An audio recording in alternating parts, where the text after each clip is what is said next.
So guys ఇవాళ మనం ఈ యొక్క iPad 10th generation camera review అయితే చేద్దాం. సో నేనైతే ఫ్యూచర్‌లో అంటే నా దగ్గర అయితే ఇప్పుడు ఐఫోన్ 15 ప్లస్ ఉంది. అలాగే ఈ యొక్క ఐప్యాడ్ 10th జనరేషన్ అయితే ఉంది. అయితే ప్రెజెంట్ మీరు చూసేదైతే ఐఫోన్ 15 ప్లస్ నుంచి అయితే రికార్డ్ చేస్తున్నాను. సో దాంతో పాటు కొన్ని సందర్భాల్లో నాకు ఇంకొక కెమెరా కావాలి. సో అలాంటి టైంలో నేనైతే ఈ యొక్క ఐప్యాడ్‌ని అయితే యూజ్ చేద్దామని చెప్పేసి అనుకుంటున్నాను. సో ఇప్పుడైతే మనం ఒకసారి చెక్ చేద్దాం ఇది ఏ విధంగా వస్తుంది ఏంటి అనేది. సో గైస్ మీరైతే చూస్తున్నారు ఐప్యాడ్ 10th జనరేషన్లో ఫ్రంట్ కెమెరా ఆన్ చేసి వీడియో అయితే రికార్డ్ చేస్తున్నాను. సో ఇదైతే గ్రెనారో మైక్. సో ఇది 2000కి అయితే వస్తుంది. అలాగే మనకు ఇదైతే ఈ విధంగా ఉంటుంది. సో ఇందులో మనకు 2 ట్రాన్స్మిటర్స్ అయితే వస్తాయి. సో ఇద్దరు లైక్ ఒక ఇంటర్వ్యూ లాగా ఏమైనా చేసినా కానీ ఈ యొక్క మైక్ అనేది చాలా బాగా యూజ్ అవుతుంది తక్కువ బడ్జెట్లో. సో మీరు చూస్తున్నారు కదా మనకు ఓవరాల్గా అయితే ఇలా వస్తుంది. బాగానే ఉంది. బట్ లైటింగ్ ఉన్నట్లయితే ఇంకొంచెం బాగుంటుంది. సో నాకైతే లైటింగ్ అనేది చిన్న ప్రాబ్లం అనిపిస్తుంది. అలాగే మనం ఐప్యాడ్లో అవుటింగ్లో వీడియోస్ రికార్డ్ చేసినట్లయితే చాలా బాగా వస్తున్నాయి.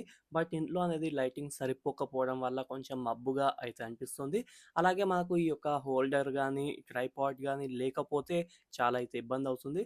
నా యొక్క ట్రైపాడ్ అనేది పాతది. So 4-5 years బ్యాక్ది. సో అందుకని చెప్పేసి ఈ యొక్క వెయిట్ అయితే మోయలేదు, బెండ్ అయిపోయింది కొంచెం. సో నేను ఇప్పుడైతే రిస్క్ అనేది చేయలేను. సో వేరే ట్రైపాడ్ కొన్నాకనే నేను ఈ యొక్క ఐప్యాడ్ నుంచి వీడియోస్ అయితే రికార్డ్ చేస్తాను. సో మీరు చూస్తున్నారు ఐప్యాడ్ 10th జనరేషన్లో ఫ్రంట్ కెమెరా ఆన్ చేసి వైడ్ యాంగిల్ అయితే ఆన్ చేశాను. సో మొత్తం చాలా బాగా రూమ్ మొత్తం చాలా బాగా డీటెయిల్స్ మిస్ అవ్వకుండా క్యాప్చర్ అయితే చేస్తుంది. నాకైతే వైడ్ యాంగిల్ అనేది చాలా బాగా నచ్చింది. బట్ మనం టెక్ వీడియోస్ కోసం అయితే అంతగా యూజ్ అయితే చెయ్యమని చెప్పుకోవచ్చు. కానీ వ్లాగింగ్ చేసే వాళ్ళు కావచ్చు, లేదా హౌస్ ఫర్ సేల్ అంటే ఇళ్ళ గురించి చూపించాలి కదా, సో హోమ్ టూర్స్ కానీ అలాంటి వాళ్ళకైతే ఇది చాలా బాగా యూజ్ అవుతుంది.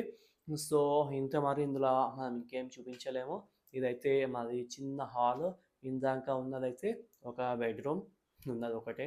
అయితే అందులో మిషన్కి సంబంధించిన టేబుల్ ఉంటుంది కదా, సో దాన్ని అయితే అక్కడ సెట్ చేశాను. నాకు ఇంకొక టేబుల్ ఉంది, బట్ అది హాల్లోనే ఉంచేసాను. సో రూమ్ అనేది చిన్నగా ఉంటుంది. సో అందుకని చెప్పేసి అడ్జస్ట్ అయితే అవుతున్నాం.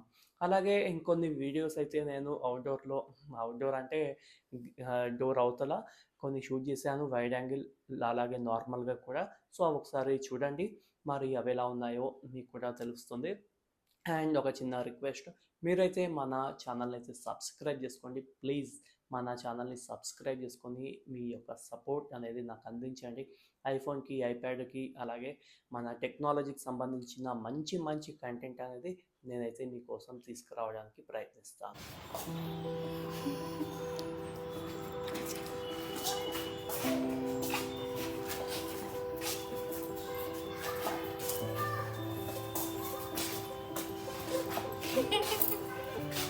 फोटो देखो फोटो